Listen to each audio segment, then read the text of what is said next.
Regardez la démarche de gauche, c'est l'anonymat. On prend des mesures générales.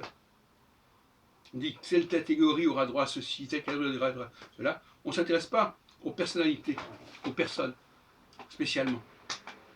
On raisonne par décret, par catégorie,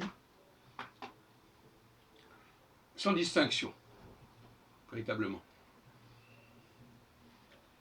L'individu, dans sa spécificité, dans sa personnalité, est une forme non identifiée, je dirais, de certaine manière.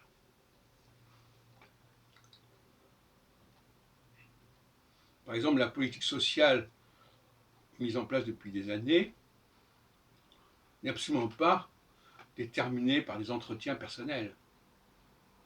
Il suffit d'appartenir à une certaine catégorie, d'avoir un certain profil, et puis voilà, vous avez droit à ceci, à cela. C'est intéressant pour les gens qui sont plutôt en dessous, et qui sont ramenés vers la moyenne, mais ceux qui sont au-dessus, eux, ils sont plutôt défavorisés finalement. Et pour dire les choses de manière un peu plus crue, la gauche travaille avec les morts et la droite avec les vivants. Les morts, c'est-à-dire des gens dont on n'a rien à savoir, avec lesquels on ne parle pas, avec lesquels on n'a pas de discussion.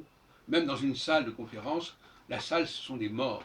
Même s'ils ont le droit de poser quelques questions vaguement comme ça, ce sont des morts. Dans un vrai colloque scientifique, la salle n'est pas morte. La salle, ce sont des gens qui sont au même niveau, plus ou moins, que la personne qui parle. Donc c'est pas du tout la même chose. On ne traite pas une salle avec des personnalités comme on traite une salle avec un public plus ou moins passif et mort. Et je suis très frappé par cette dualité, si bien que j'ai proposé qu'on parle de chefs de première classe et chefs de deuxième classe. Les chefs de première classe sont ceux qui ont affaire avec des personnalités vivantes, avec lesquelles on peut discuter, dialoguer, faire table ronde, etc. Les chefs de deuxième classe sont des gens qui sont là devant une salle, devant une classe, n'est qu'à le dire, devant un parterre de gens qui finalement ne sont pas censés réagir. Dans nos cafés philo McDo, par exemple, tous les gens qui participent sont interrogés. On ne laisse personne en tant qu'observateur passif. Il faut qu'il parle, qu'il s'expose à ses risques et dépens, à ses risques et périls.